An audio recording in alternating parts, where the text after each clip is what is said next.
Welcome to our show having faith. आज हम एक बहुत ही डिफरेंट यूनिक टॉपिक लेके आए हैं ब्यूटी इंडस्ट्री से रिलेटेड, और उसी के बारे में बात करने के लिए हमारे साथ आज जो हमारे गेस्ट हैं उनका नाम है गूंज अरोड़ा, जो कि है makeup artist. But makeup artist के साथ साथ ये ऑलराउंडर है। ब्राइडल मेकअप भी करते हैं, फेशियल्स भी करते हैं, नेल्स भी करते हैं। नेल आर्ट तो इनका ऑसम है। सैलून भी रन करते हैं, और above all she is a beautiful human being because ये एक एनिमल लवर भी है। Goonj, welcome to our show. Hello. फटाफट हम क्वेश्चंस पे आएंगे, बिकॉज मैं चाहती हूँ एज अ ले मैन मैं आपसे जो भी क्वेश्चंस पूछूं, जो भी ऑडियंस अभी हमें देख रही है वो बेस्ट नॉलेज गेन कर पाए। सबसे पहले तो आप अपनी जर्नी बताओ, how did you get into the field of makeup, hair, ये ब्यूटी इंडस्ट्री में आपका आना कैसे हुआ? ओके, सो मेरे अंदर ये जो टैलेंट है मेरी मदर की वजह से आया है। अच्छा। तो मम्मा को इसी फील्ड में 30 इयर्स हो गए हैं। अच्छा। तो जब मैं बहुत छोटी थी, 1 ईयर की थी, तो मम्मा ने अपना करियर स्टार्ट किया था। मम्मा मुझे साथ लेकर जाते थे सीखने के लिए। अच्छा। तो जब फिर धीरे धीरे मैं तो ये चीजें देखी बचपन से हैं। अच्छा। ठीक है। सो जब मैंने अपनी +2 कर ली तो मेरे को पढ़ाई में बिल्कुल भी इंटरेस्ट नहीं था। तो मम्मा कहते हैं कि गूंज तू नेल आर्ट सीख ले, और ये जो वैक्सिंग वगैरह जो है मेरे को आती थी, मैंने बचपन से देखी होती, बट एज अ प्रोफेशनली उस टाइम पे मेरे को नहीं था। सो उसके बाद क्या हुआ, मैंने नेल्स का स्टार्ट कर लिया अपना सीखने के लिए, और साइड बाय साइड मैं अपनी ग्रेजुएशन के लिए मैंने कॉरेस्पॉन्डेंस ग्रेजुएशन कर ली। सो धीरे धीरे मैंने जब अपना नेल आर्ट सीखा तो मुझे इस फील्ड में आज 12 इयर्स हो गए हैं काम करते हुए, जो कि मैं अपना सैलून भी रन कर रही हूँ। सैलून में मम्मा भी होते हैं, और मैं साइड बाय साइड फ्रीलांसिंग भी करती हूँ। Oh nice. या सो मेरे को मेन आज की डेट में मैं as a makeup artist, nail artist, beauty therapist, hair therapist, मैं सब कुछ करती हूँ। तो बेसिकली ये मम्मा से स्टार्ट हुआ, ये मम्मा से ही टैलेंट जो है वो आपके अंदर आया। Very nice, very nice. And मुझे लगता है कि मम्मा की तरफ से जब आपके पास कोई ऐसी एनर्जी आती है कि मुझे यही करना है, तो वो ग्रूम भी होता है, ब्लूम भी होता है, वो आपकी फील्ड ग्लो भी होती है। एक्चुअली कई क्लाइंट्स मेरे से जैसे फेशियल कराते हैं ना, तो सब पूछते हैं आपने ना मसाज कैसे सीखी है, आपका फेशियल बहुत अच्छा है। मुझे मैंने अपनी मम्मा से सीखा। कहते हैं हाँ हमने इतने लोगों से कराया बट वो सेटिस्फेक्शन नहीं मिली। Very nice. अपने मम्मा ही आपके जो है वो मेंटोर और टीचर रहे।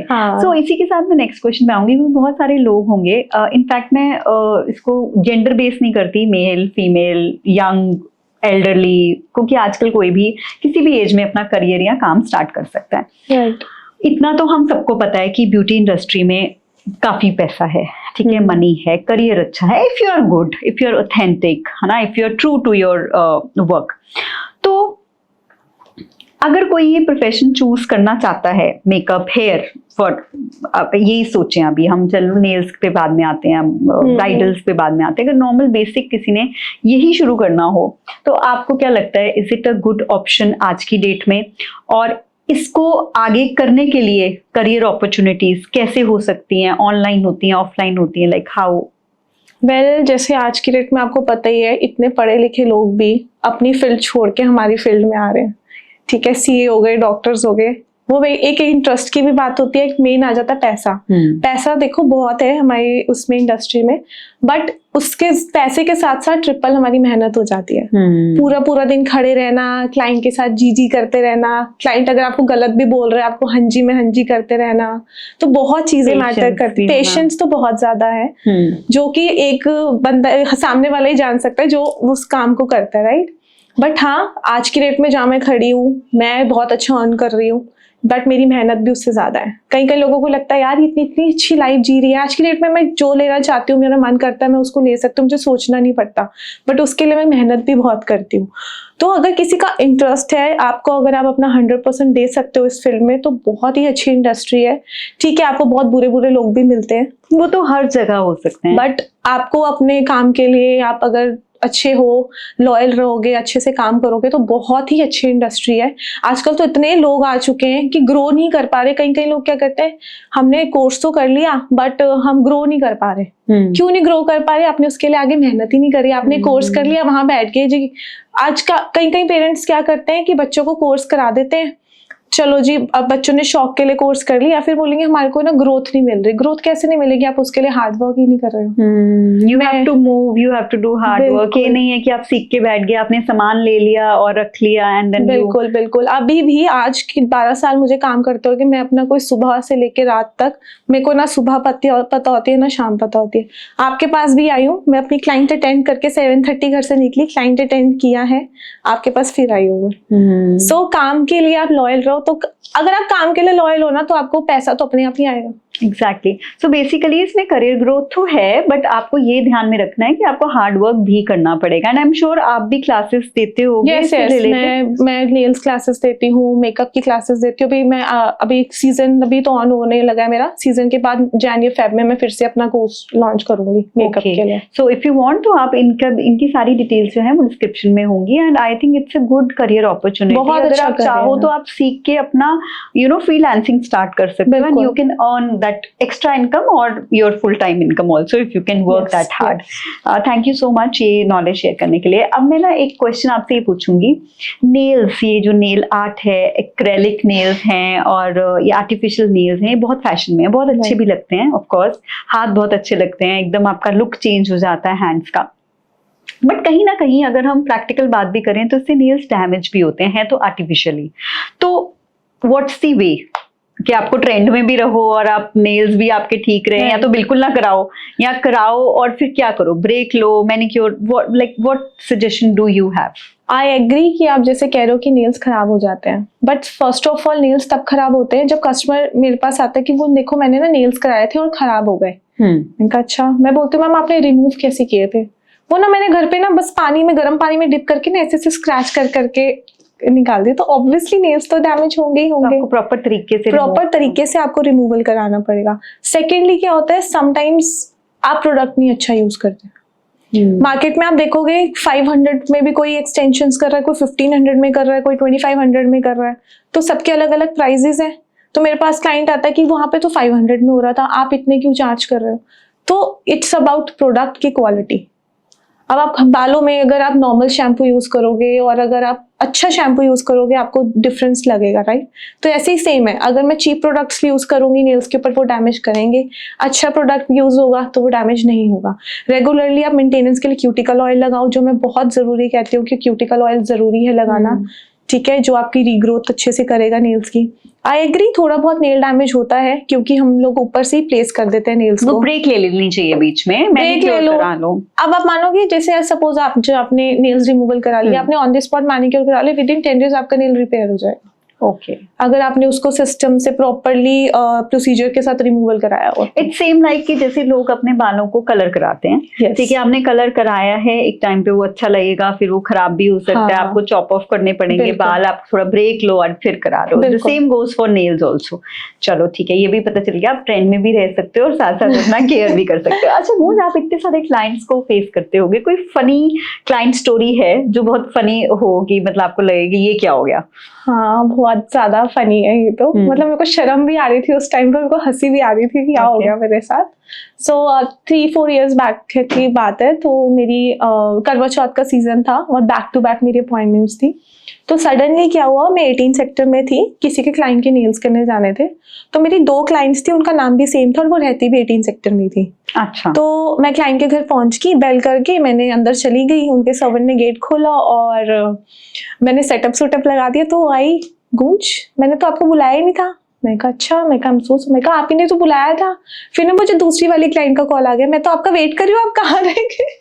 मैंने बोला मैं कहा ओहो, मैं कहा I am so sorry ma'am, मैं ना आपके पास गलती से आ गई, आप दोनों का सेम नेम और सेम सेक्टर। ओके। ओहो, फिर मैं फटाफट भागी और मैं ऐसे, मैं कहा ओ शिट गूंजी क्या हो गया। ऐसा भी होता है। मतलब आप बैक टू बैक बिजी रहते हो, आपका माइंड इतना बिजी हो गया, सेम नेम हो गया, सेम सेक्टर हो गया, सेम सेक्टर। ये भी नहीं कि 18A 18C 18B 18A में दोनों के घर भी दोनों के सेम और एक ही लेन में। ऐसी चीजें आपको लाइफ टाइम याद भी रहती हैं कि देखो ऐसे कोइंसिडेंस भी होते हैं और ये सब भी होता है। गुड। इसी के साथ हम आते हैं मिथ्स पे। कोई ऐसे मिथ्स हैं अबाउट मेकअप और ब्यूटी इंडस्ट्री से रिलेटेड या प्रोडक्ट से रिलेटेड जो मैं चाहूंगी कि एज एन एक्सपर्ट आप बताओ कि ये मिथ्स को ब्रेक करो और इससे थोड़ा आगे बढ़ो? बिल्कुल है मैम। जैसे कि लोग क्या करते हैं कि हमने ना ब्रांड की तरफ भागना है, इंटरनेशनल ब्रांड्स की तरफ, कि ये इतना महंगा प्रोडक्ट है ना, ये इतना अच्छा रिजल्ट देगा। हमारे इंडियन ब्रांड्स भी इतने अच्छे हैं, इतनी टॉप की क्वालिटी है, वीगन फ्री है, मतलब लाइक क्वालिटी इतनी अच्छी है ना, जो आपको प्रोडक्ट लाइक इंटरनेशनल ब्रांड 5,000 उस प्रोडक्ट पे लगा रहे हो ना, वो आपको 800 रुपए में भी अवेलेबल है, और उसके रिजल्ट्स भी बहुत अच्छे हैं। तो ये मिथ है कि आप जितना महंगा लोगे वो उतना अच्छा होगा? ये बिल्कुल ऐसा कुछ नहीं है। आप ये नहीं है कि क्वालिटी डिपेंड करती है कि क्वालिटी कैसी है। इंडियन प्रोडक्ट्स भी बहुत अच्छे आ गए, ठीक है। हमारे को मतलब फॉरएवर 52 ले लो, उसके ब्रांड कितना अच्छा ब्रांड है, वो इंडियन ब्रांड है, बहुत अच्छे प्रोडक्ट्स हैं, क्वालिटी इतनी अच्छी है, मेकअप्स करती हूँ मैं उससे, ठीक है, उसके रिजल्ट्स बहुत अच्छे आते हैं। अब क्लाइंट मुझे कहेगा कि लाइक मैम मेरा ना HD मेकअप कराना है, मेरी कॉस्टिंग तो इतनी है, अब क्लाइंट मुझे इतना पे कर रहा है, तो मैं बोलती हूँ मैम मैं प्रोडक्ट आपका इंडियन ब्रांड यूज कर देती हूँ, तो रिजल्ट तो क्लाइंट को मिल रहा है ना, उसकी भी हो गई और मेरी इनकम भी हो गई, मैं नहीं उसको मना कर सकती। ये है कि क्वालिटी बहुत अच्छी है इंडियन की, बट हमारे लोगों के ना माइंड में है कि ये इंटरनेशनल है ना, ये बॉबी ब्राउन है, ये सफोरा, ये ज्यादा अच्छा होगा क्योंकि उनके नाम चल पड़े हैं। ये फर्क है। मतलब ये भी एक माइंडसेट होता है कि ज्यादा पैसे तो ज्यादा अच्छी चीज है ना, और जबकि आपको ये मुझे लगता है ट्राई एंड टेस्ट भी करते रहना चाहिए डिफरेंट प्रोडक्ट्स। जब तक आप कितना अच्छा है देखो, हाँ Mamaearth इज गुड, या एंड वैसे भी इंडियन प्रोडक्ट्स को भी प्रमोट करना चाहिए, क्वालिटी फ्री को प्रमोट करना चाहिए, वीगन को प्रमोट करना चाहिए, ज्यादा इम्पोर्टेंट है। तो वीगन की हम बात कर रहे हैं, इसी के साथ हम थोड़ा सा हम एनिमल्स की तरफ आएंगे। One of my favourite topics, of course हम लोगों को पता है कि कैसे कोएग्जिस्ट करना है, आवर फेवरेट टॉपिक, और जो हम मिस नहीं कर सकते। पर गूंज से मैं थोड़ी सी डिफरेंट बात करूंगी एनिमल्स से रिलेटेड। देखो, प्रोज एंड कॉन्स की बात करेंगे। प्रोज तो हमें पता है कि लवेबल होते हैं dogs, for that matter cats भी, एनिमल्स, है ना।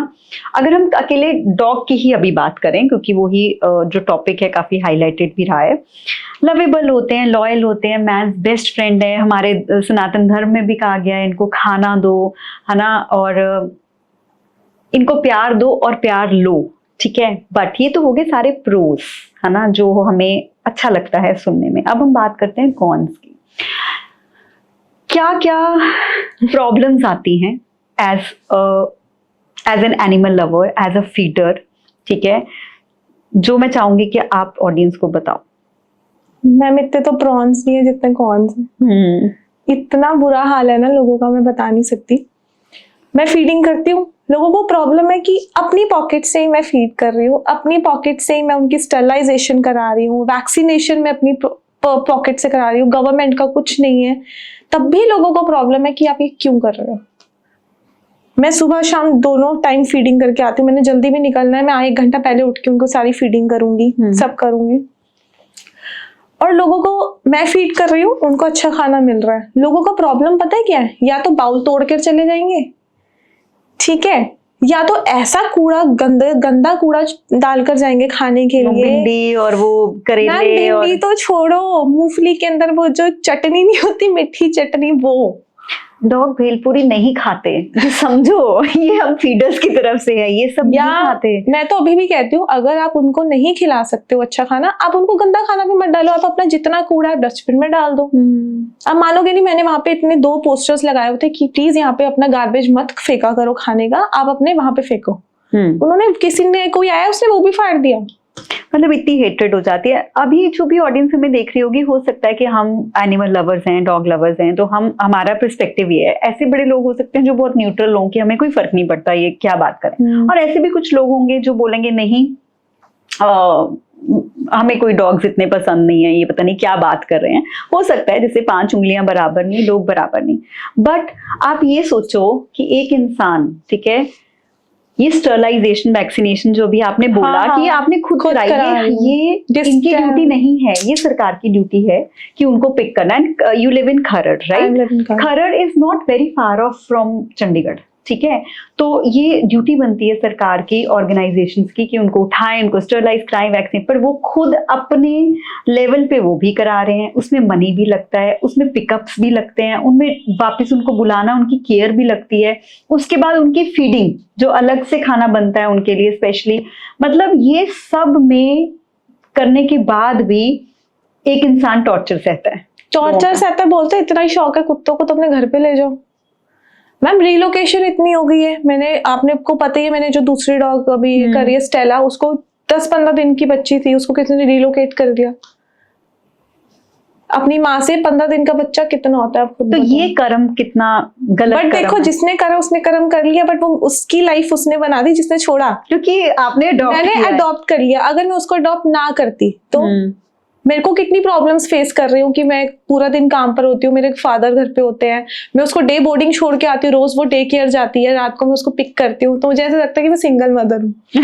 ठीक है, अब आप जैसे कि आप कह रहे हो कि मेरे को एक और मैं आपको स्टोरी बताती हूँ, एक्सीडेंटल केसेस ही ले लो, हाईवे पे मैम इतने हाईवे पे केसेस हैं, मैं कितने डॉग्स को उठा के अपनी गाड़ी में बिठा के डॉक्टर के साथ ट्रीटमेंट कराया।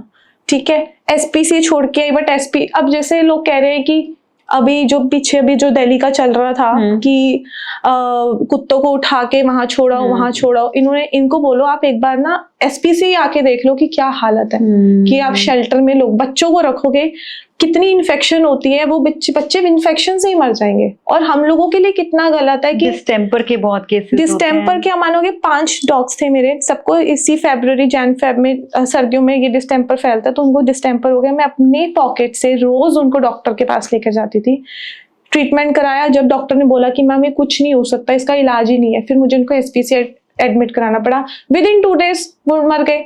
बट डिस्टेम्पर क्योर भी हो जाता है अगर केयर अच्छी हो तो। ऐसी एक्सीडेंटल केसेस ले लो, मेरे घर के नीचे डॉग रहा, उसके ऊपर सरेआम 3 बजे इतना हेल्दी इतना बड़ा डॉग गाड़ी चढ़ा दी, 4 टायर चढ़ा दिए। 3 दिन तक मैंने उस आदमी को कुछ नहीं बोला कि चल गूंज इट्स ओके इट्स ओके। मैं उस 3 दिन तक उस बच्चे को देख रही हूँ, वो चल ही नहीं पा रहा, ना कर पा रहा, ना सुसु कर पा रहा, ना पॉटी कर पा रहा। फिर एनजीओ वालों को कॉल किया कि मेरे से तो नहीं हैंडल हो पा रहा, आप इसको लेकर जाओ। फिर लेकर आ रहे तो उन्होंने बोला मैम इसका ना आप एक्सरे करा देना। मैं कहा अच्छा ठीक है, तो एक्सरे कराया तो उसके अंदर आया कि यूरिन ही उसका 3-4 लीटर यूरिन है पेट के अंदर। मैं कहा आप रिमूव कर दो इसको। रिमूव कराया, उस दिन मेरे से रहा नहीं गया। मैं तो गई सोसाइटी में, मैंने उस बंदे को बुलाया, वो बंदा गार्ड को पता है क्या बोलता है, मेरे पास ना टाइम नहीं है इन चीजों के लिए, मैं बहुत बिजी हूँ। मैं तो उसके घर के अंदर चली गई कि सर आप मुझसे बात कर लो आके एक बारी, मेरे को आपसे बात ही करनी है, आपको पता है आपने करा क्या? कहता कुत्ता ही तो है, मर भी जाता तो क्या ही होता, इसका जो 400-500 रुपए जो खर्चा है ना मैं दे दूंगा। मैं कहा सर 400-500 तो आप अपने पास ही रखो, मैं कहा मेरे को पैसे नहीं गिनवाओ, मैं कहा इसका जो क्या ही बोलूं, मैंने कहा मेरे को खर्चे से मतलब नहीं, मैं तो एक इंसानियत बात करने आई थी कि आपने एक बार आके देखा भी नहीं वो कैसा है। फिर एनजीओ में जहाँ पर छोड़ा उसकी वहां पे टेक केयर ठीक नहीं करी, क्या हुआ बेचारे के वहां पे कीड़े वगैरह पड़ गए, मैं उसको वापस लेके आई। इतना सा हो गया वो, इतने से इतना, अब मैंने उसकी इतनी सेवा कर करके उसको मैंने वापस इतना कर दिया। उसकी फोटो जरूर दिखाएंगे लोगों को इसके साथ साथ। एंड देखो इतना अच्छा आप काम कर रहे हो। अभी जो ऑडियंस देख रही है हमें, जो न्यूट्रल भी हो या जिनको ना भी पसंद हो, आप दूसरी साइड ऑफ द स्टोरी भी देखा करो कि दूसरी साइड ऑफ द स्टोरी कितना पेन चल रहा होता है, कितना आपके लिए कहना बहुत ईजी है कि एक डॉग ही तो है 400-500 रुपया ले लो, but it's a very wrong karma. ठीक है, अगर आपसे गलती से भी कुछ हो गया एटलीस्ट ट्राई एंड हेल्प। लोगों को ये लगता है, लोग ये भी कहते हैं ना कि ह्यूमन लाइफ से ऊपर तो कोई लाइफ ही नहीं है।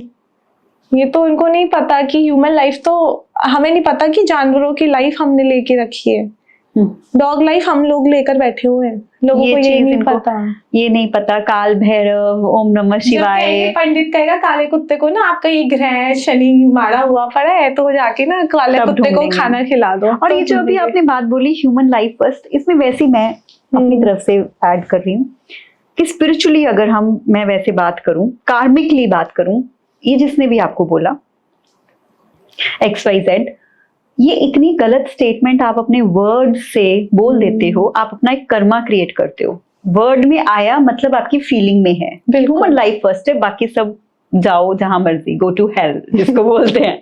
ठीक है, जब आपने ये फील भी कर लिया ना तो आपका कर्मा खराब हो गया। बिल्कुल। अब ये लाइफ तो ऑफ कोर्स आपको ह्यूमन की मिली है, नेक्स्ट लाइफ आप ये बोल रहे हो ना human life first, you never know कि आप कौन सा कीड़ा मकोड़ा बन जाओ, आप शायद पैर के नीचे आ जाओ किसी के, या आप खुद ऐसे जानवर बनो जिनको ऐसे हिट किया जाए, क्योंकि कार्मिक साइकिल जो है वो कहीं ना कहीं किसी ना किसी तरह आपके पास वापस जरूर आता है। अगर आप इस लाइफ में ये फील कर रहे हो, यू नेवर नो कि नेक्स्ट लाइफ आपको ऐसी मिले जब आपको ये पता चले कि नहीं, ओनली ह्यूमन लाइफ फर्स्ट नहीं, सब लाइफ क्या पता मैम इसी लाइफ में पता लग जाए, कई कई लोगों को तो को एग्जिस्टेंस होनी, भगवान करे ऐसा जरूर हो। बिल्कुल।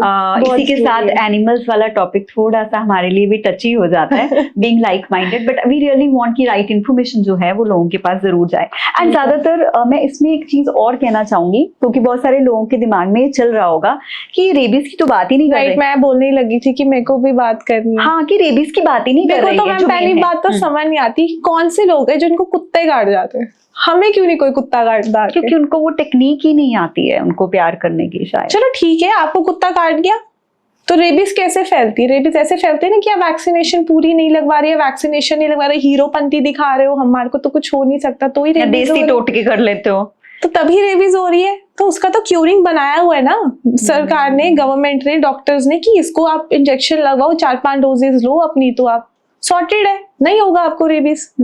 ऐसे कुत्तों के पीछे पड़े हुए हैं। एंड रेबीज अकेला डॉग से नहीं होता, रैट से होता है, बहुत सारी चीजों से भी हो जाता है। हाँ, किसी से भी हो सकता है। प्लस आपने ये जो बात बोली ना कि आप अपने इंजेक्शंस पूरे लगवाओ, देखो हर किसी डॉग को रेबीज हो ये इम्पोर्टेंट नहीं है, बट हाँ क्योंकि आपको काट लिया, आपको दांत लगा, तो आप अपनी प्रिकॉशन के लिए, ऑफ कोर्स आपका गला खराब होगा तो आप ना गला काट तो लोगे नहीं, है ना। ऐसे हम जानवरों को ये तो कहेंगे नहीं इसको काट दो, इसको कहीं डाल दो, इसको मार दो, क्योंकि इसने हमें काट लिया। You will take medicine, you will take cure, जैसे डॉक्टर बोलेगा। अगर 5 डेज की मेडिसिन है तो आप प्रॉपरली 5 डेज की लोगे।